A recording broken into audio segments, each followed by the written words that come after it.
오늘 제목은 진리가 자유롭게 하리라. 한번 크게 읽겠습니다. 시작. 진리가 자유롭게 하리라. 한 번 더 시작. 진리가 자유롭게 하리라. 어느 학교 선생님이 다음 그림 보시면은 이 자유의 여신상을 가리키면서 학생들에게 질문을 했습니다.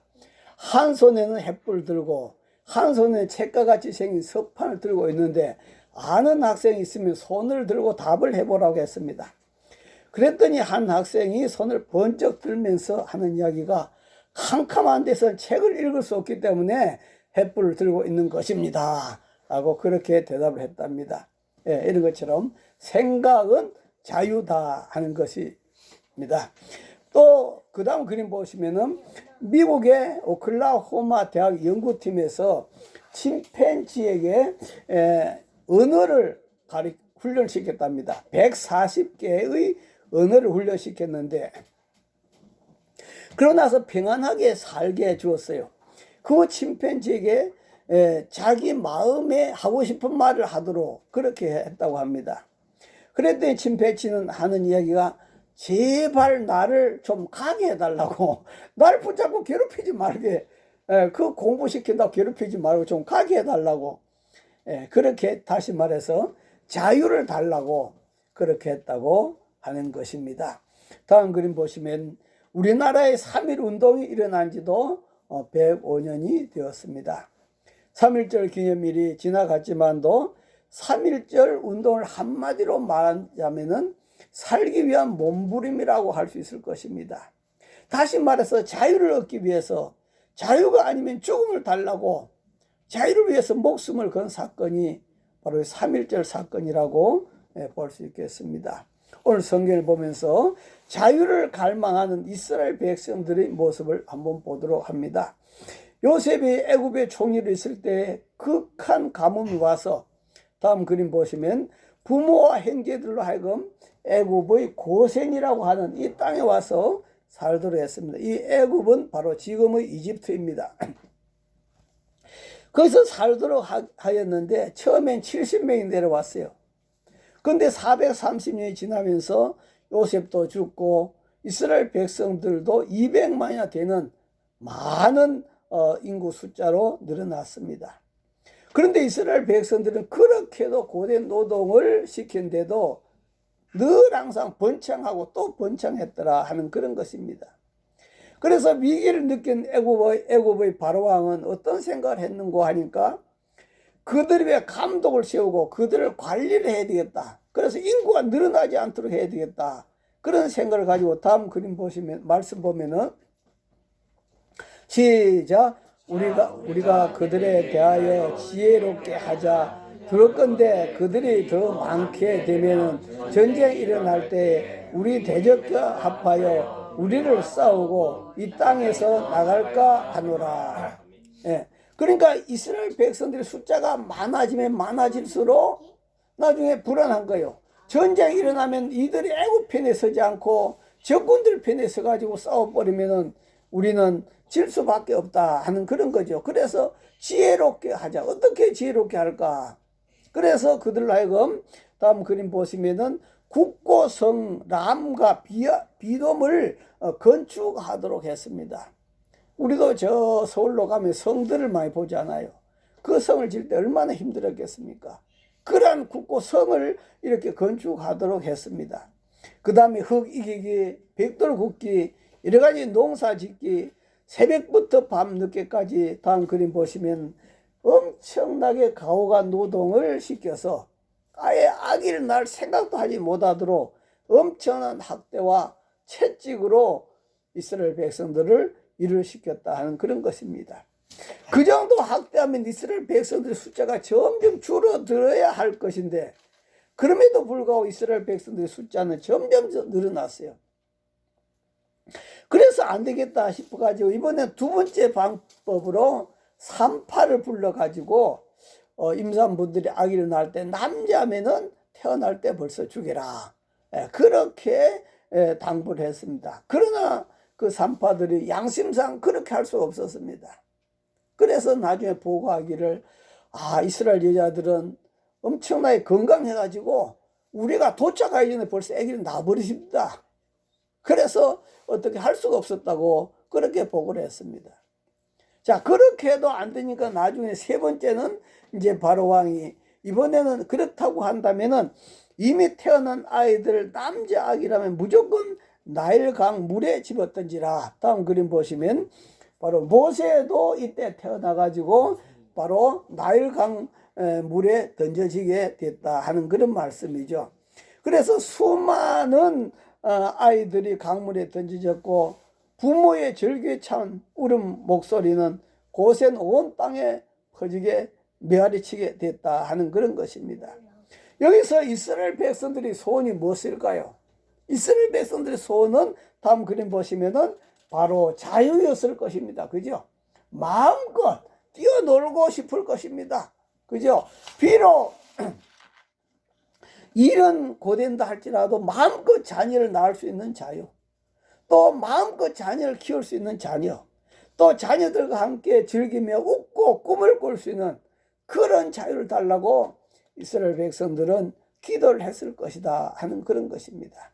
자, 이런 것처럼 우리는 자유가 없으면 살아도 사는 것이 아니다. 한번 따라합니다. 자유가 없으면 살아도 사는 것이 아니다. 네, 요즘에는 이 자유를 갖다가 짐승에까지 붙이고 있습니다. 짐승도 우리가 잘못 건드렸다가는 오히려 사람이 감옥 가는 그런 시대 속에 살아가고 있다 하는 그런 거죠. 그래서 다음 그림 보시면 충북 단양에는 행복한 돼지 중에서 행복한 돼지 1200마리를 기른 사람이 있습니다.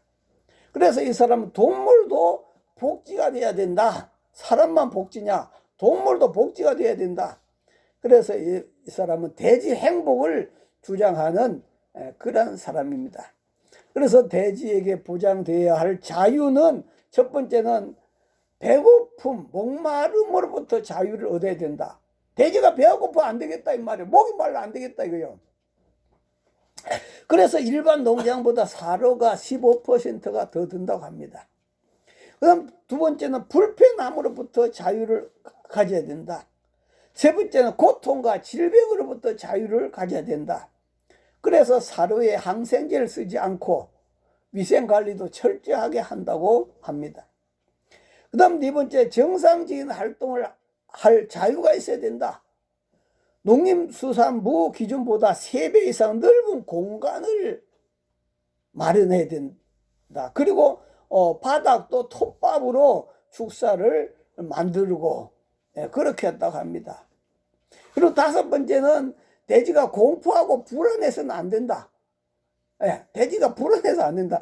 이 정도 자유면 여러분 어떻습니까? 사람보다 더 행복한 그런 자유가 될 것이고 사람보다 더 행복하다 볼 수 있을 것입니다. 자, 이렇게 짐승도 이렇게 복지를 주장한다고 한다면은 우리 사람은 더 이상의 자유와 더 이상의 복지가 있어야 되지 않겠냐 하는 그런 것입니다.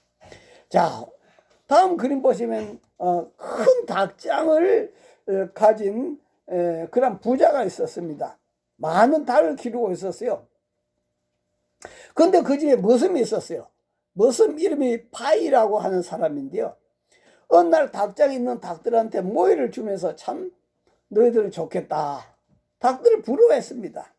왜냐하면 너희는 무슨 팔자를 타고 나왔길래 하루 종일 놀고 먹고 그리고 잠만 자고 노래만 하고 일도 하지 않고 그렇게 먹고 있느냐. 엄청나게 부러워했습니다.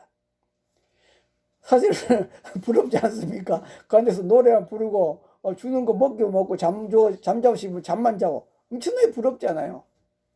근데 그때 주인이 그 자리를 지나가다가 그 바위가 하는 그 소리를 들었어요.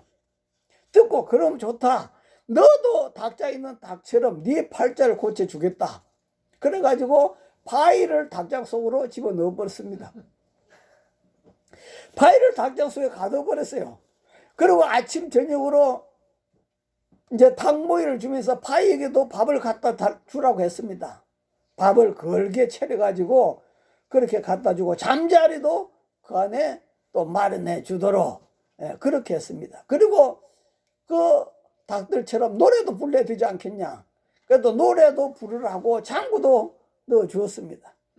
자, 그렇게 닭장에 갇혀가지고 3일, 4일을 그렇게 아무 일도 하지 않고 먹기만 먹고 자고 또 노래 부르고 얼마나 좋아 보입니까? 그죠? 그렇게 좋아 보이지만 너 3, 4일이 지나가니까 바위가 답답해서 견딜 수가 없는 겁니다. 그래서 그는 살려달라고 소리를 지른 겁니다. 주인님, 주인님, 내가 밤에도 잠자지 않고 열심히 일할 테니까 제발 나의 닭팔자를 면하게 해 주십시오. 닭장에서 끄집어내달라 하면 자유를 달라 하면 자유를 달라. 예, 이 이야기는 자유와 기쁨 속에서 일하며 사는 것이 얼마나 행복이라고 하는 그런 교훈이 담겨 있다 하는 그런 것입니다. 그래서 사람은 뭐니 해도 떡만 갖고 살아갈 수가 없어요. 먹는 것만 해결된다고 살아갈 수가 없습니다. 자유가 있어야 인간은 살아가는 의미가 있다 하는 그런 것입니다. 그래서 자유와 기쁨이 있어야 사람다운 삶을 살아갈 수 있다 하는 그런 것이죠. 그러나 여러분, 오늘날도 애굽의 이스라엘 백성들처럼 자유를 잃은 사람들이 많이 있습니다. 제가 지난 설날에 두 편의 영화를 봤었는데요. 첫 번째는 다음 그림 보시면은 건국전쟁이라고 하는 그런 영화를 봤습니다. 우리나라를 건국한 이승만 대통령의 이야기를 담은 내용입니다. 이승만 대통령은 원래 유교 집안이었습니다. 당시에 선교사들이 많이 들어와서 활동하던 시기였기 때문에 부모는 걱정이 많았어요. 저 이승만 예수 믿으려고 싶어서. 그래서 걱정이 대선 같았습니다. 그래서 당부했습니다. 이승만, 절대로 너는 예수 믿어서는 안 된다. 예수 믿어서는 안 된다. 그렇게 걱정했습니다. 그런데 또 미국 선교사들이 와서 영어를 가르치지 않아요. 그래서 이승만은 내가 예수는 안 믿어도 가서 영어는 배우겠다고. 그래서 선교사들 학교에 들어가서 영어를 배웠습니다. 영어를 그렇게 배우다가 나중에 이제 고종 황제를 반대하는 그런 데모가 일어났었어요. 그런 데모가 일어났었는데 이승만하고 많은 친구들이 붙잡혔습니다. 감옥에 들어갔습니다. 그때 이승만은 사형 선고를 받았어요. 감옥 안에서 사형 선고를 받아 가지고 이제 감옥 생활을 하고 있는데 그때 선교사들이 성경책을 넣어준 거예요. 그래서 감옥 안에서 성경책을 읽다가 성령의 불을 받은 줄 믿습니다. 할렐루야. 하나님을 믿게 된 거예요. 막 엄청난 성령의 불을 받아가지고 그 당시에 뭐 독립운동가들, 우리가 독립운동가들 보면 거의 다 예수 믿는 사람들이잖아요. 이다 이승만이 다 전도한 거야. 한 40명 정도 그렇게 친구들에게 전도를 했답니다. 그 후에 그는 선교사들의 도움으로 간신히 풀려나와서 미국으로 유학을 하면서 독립을 위해서 안간힘을 썼습니다. 그러다가 이제 해방이 되고 나서 우리나라에 이제 들어왔잖아요. 우리나라를 들어와서 나라를 건국하는데 다음 그림 보시면은 바로 김구 선생하고 이승만 두 사람이 이렇게 나라를 건국하는데 서로 생각이 달랐어요. 김구 선생은 어떤 생각을 갖고 있었는가 하니까 남한하고 북한이 하나가 돼가지고 총선거를 해가지고 나라를 하나로 만들어서 건국하자고 그렇게 했습니다. 그러나 그때는 벌써 북한은 김일성 나라가 만들어져 버렸어요. 체제가 만들어져 버렸어요. 남한은 지금 어수선한 가운데 있고 이렇게 돼서 아무래도 이승만 대통령 그렇게 하면 안 될 것 같아. 완전히 남한도 공산화 될 것 같아. 그래서 바로 이승만이 남한만이라도 바로 총선을 해가지고 나라를 세우자고. 그래서 남한만이라도 총선을 해가지고 나라를 세운 것이 바로 우리가 지금 살고 있는 대한민국이 된 줄 믿습니다. 할렐루야.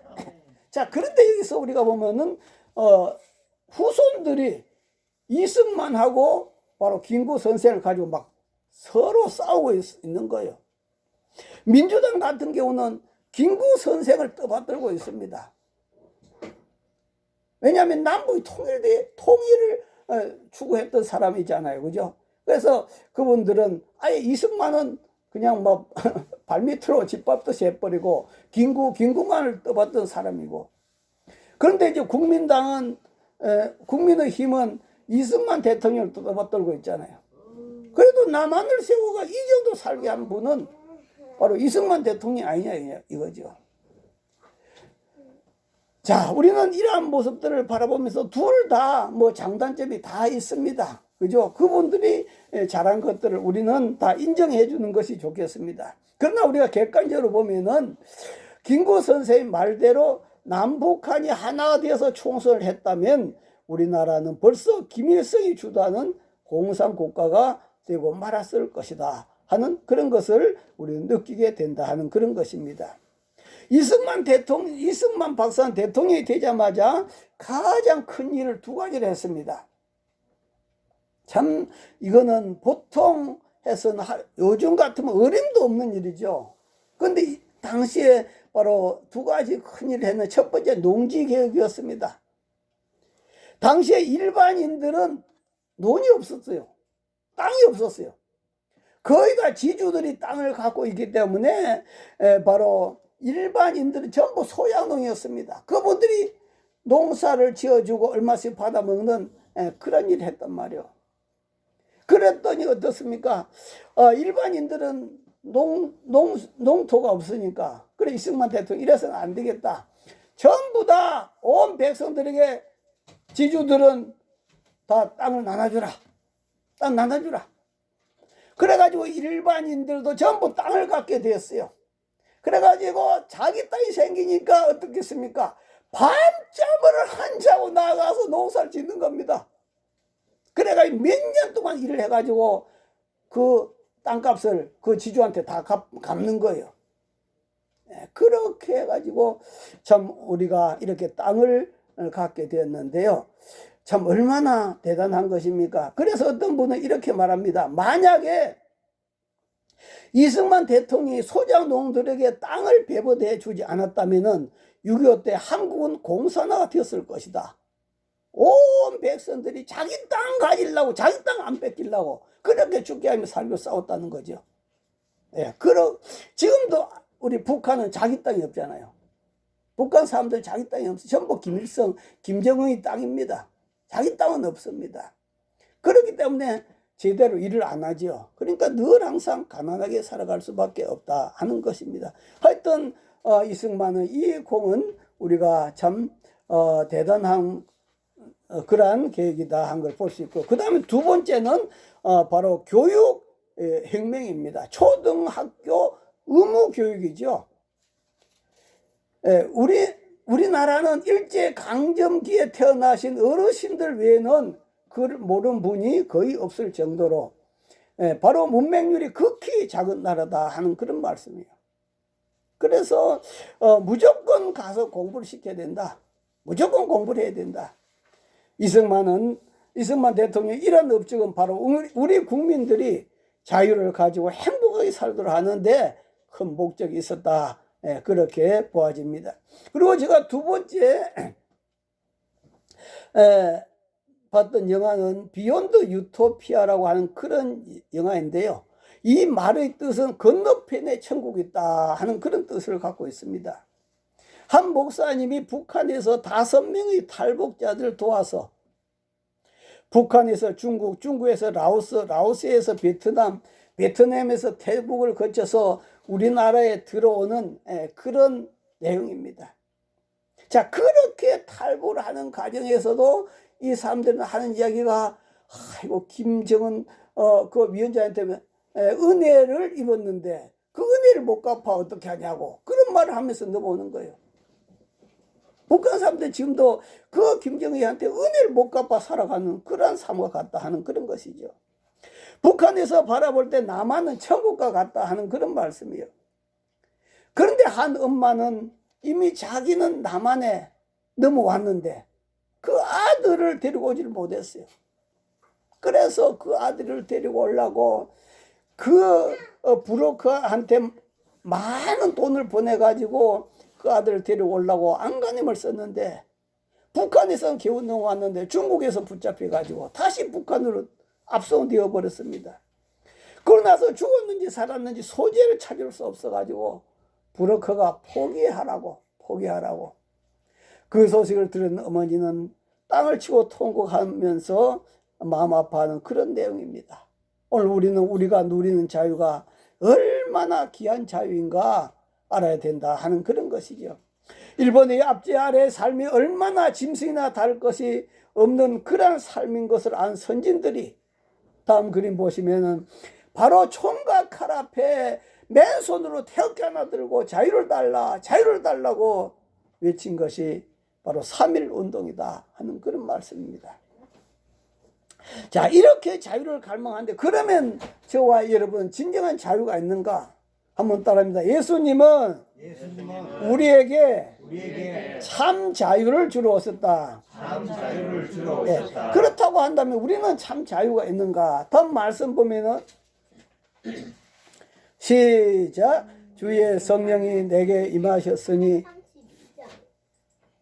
시작. 주의 성령이 내게 임하였으니 이는 가난한 자에게 복음을 전하게 하시려고 내게 기름을 부으시고 나를 보내사 포로된 자에게 눈먼 자에게 다시 보게함을 전파하며 눌린 자를 자유케 하고 주의 은혜를 전파하게 하려 하심이라. 예수님이 이 땅에 뭐하러 오셨는지 첫 번째는 복음을 전하게 하기 위해서 오셨다. 두 번째는 포로된 자에게 뭘 주러 오셨다? 자유를 주기 위해 오셨다. 세 번째는 눈먼 자에게 다시 보게 하기 위해 오셨다. 네 번째는 눌려있는 자를 자유롭게 하기 위해 오셨다. 다섯 번째는 주의 은혜의 해를 전하도록 하기 위해 오셨다. 여기서 우리가 다음 그림 보시면은 주의 은혜의 해가 무엇일까요? 주의 은혜의 해라고 하는 것은 이스라엘 백성들이 빚을 지면은 그 빚을 갚을 수가 없으면은 그 집에 종이 됩니다. 빚을 못 갚기 때문에 그 집에 종이 되는 거예요. 그래서 체주 집에 돈 빚 대신 종으로 팔려가는데 그렇게 종으로 생활하다가 50년째가 되는 해를 희년이라 그렇게 합니다. 희년이라고 하는 해가 되면은 모든 종들을 다 자기 집으로 돌려보내라. 그 사람들이 땅도 전부 다 돌려보내라. 원 상태로 복귀시키라. 바로 그 희년을 알리는 나팔이 바로 이 나팔 소리입니다. 이 나팔 소리가 나면은 50년째 되는 이 희년에는 모든 것을 다 자유를 주어가지고 제대로 다 돌려보내는 이걸 가리켜서 희년이라고 하기도 하고 뭐라고 한다요? 은혜해. 주의 은혜해라.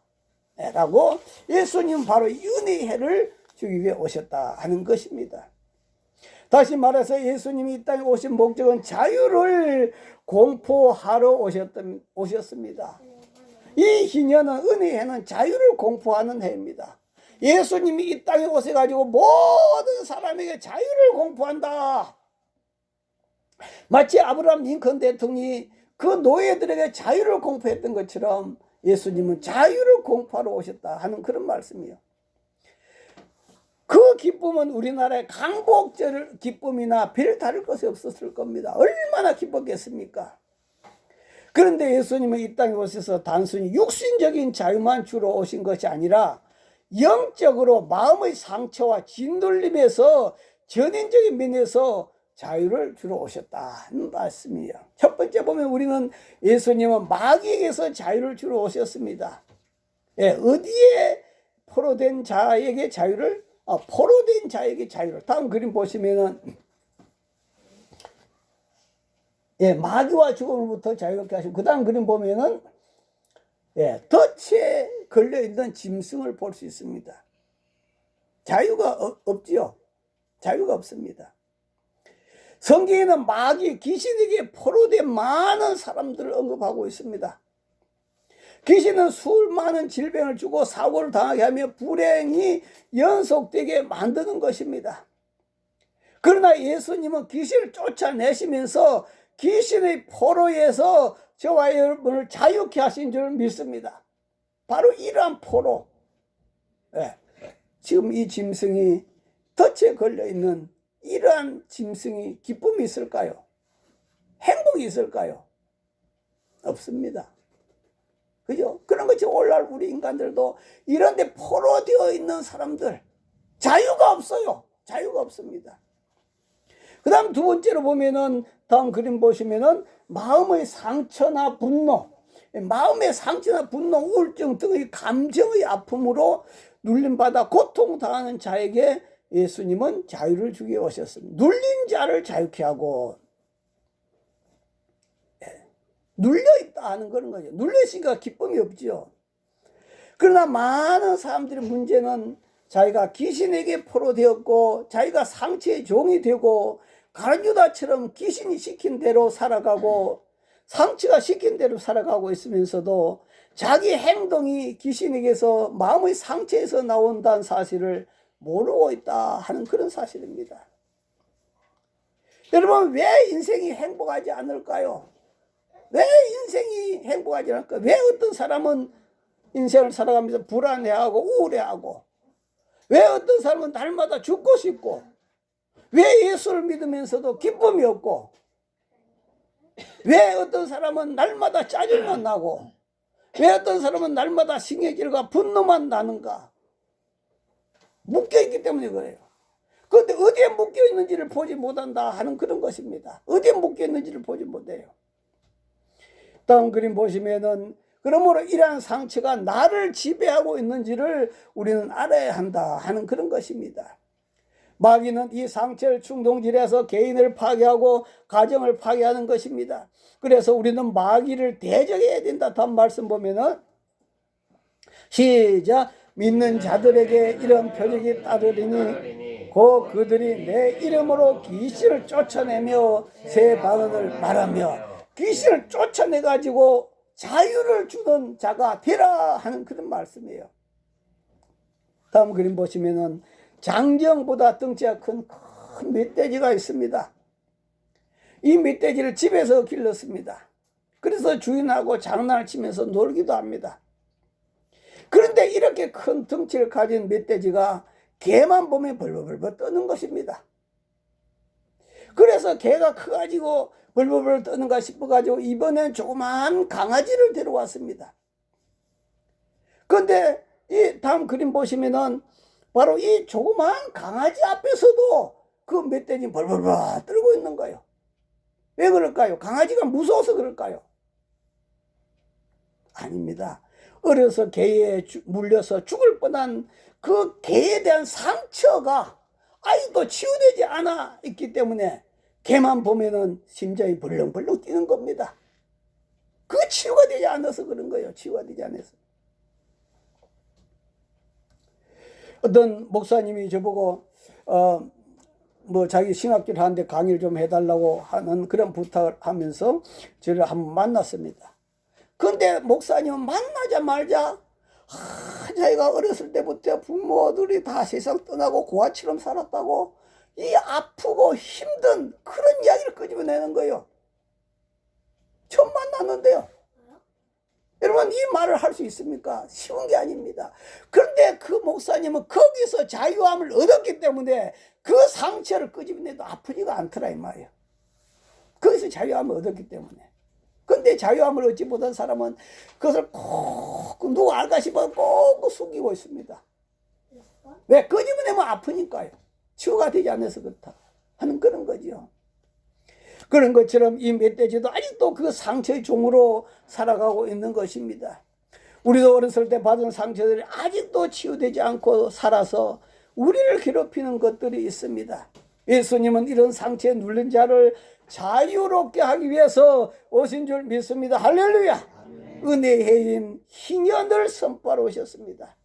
이런 상처들이 치유가 될 때 비로소 자유가 무엇인지 알며 자유를 누리는 삶을 살아가게 된다. 다음 그림 보시면, 여러분은 참 자유를 회복했습니까? 아직도 나를 먹고 있는, 나를 짓눌리고 있는 어떤 것들이 있는지 여러분 기도하면서 그것을 찾아내서 주님 안에서 치료받으시기를 바랍니다. 할렐루야. 그래서 예수님 말씀합니다. 다음 말씀 보면은 시작. 진리를 알지니 진리가 너희를 자유롭게 하리라. 예, 진리를 알지니 예수님이 너희를 자유롭게 하리라. 예수님은 오늘도 저와 여러분을 자유를 주어가지고 그런 모든 아픔, 악한 영, 사탄의 세력, 모든 상처들에게서 치유받아서 자유함을 얻어서 춤추며 찬양하며 손뼉치며 찬양하며 기뻐하며 찬양하며 행복한 삶을 살아가기를 원하고 계십니다. 할렐루야.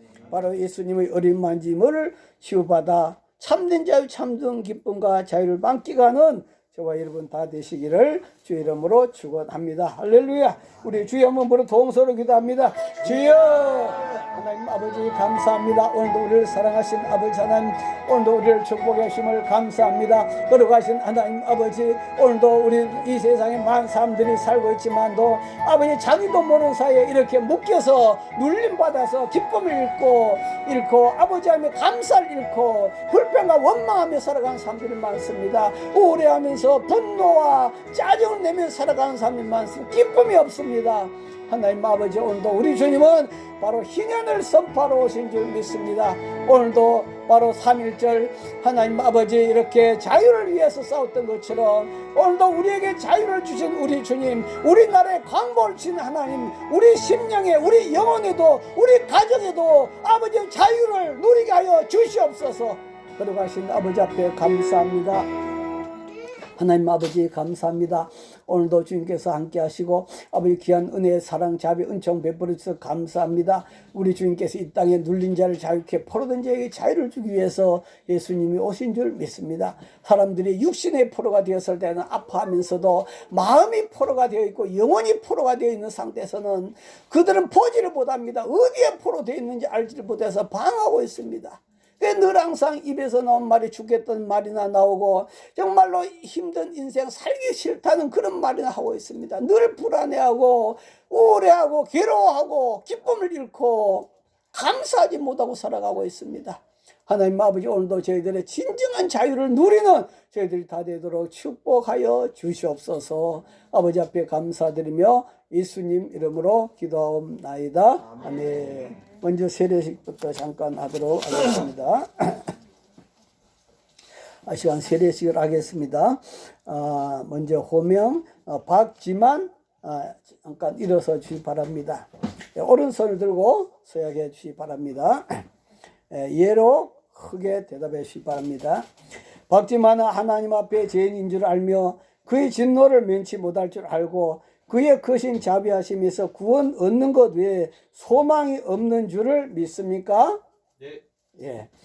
박지만은 예수 그리스도께서 하나님의 아들 되신과 죄인의 구주가 되신 줄 믿으며 복음에 말한 바와 같이 구원하실 이는 오직 예수뿐인 줄 알고 그를 믿으며 그에게만 의지하기로 서약하십니까? 네. 예. 박지만은 지금 성령의 은혜만 의지하고 그리스도를 따른 자가 되고 모든 죄악을 버리고 그의 가르침과 본을 따라 살기로 서약하십니까? 네. 예. 박지만은 교회의 관할과 치리에 복종하고 교회의 덕을 세우는 일에 힘쓰며 교인으로서의 의무와 권리를 바르게 행사하기로 서약하십니까? 네. 예, 감사합니다. 시간에 여기 앞에 여기 자리에 좀 나와 주시기 바랍니다.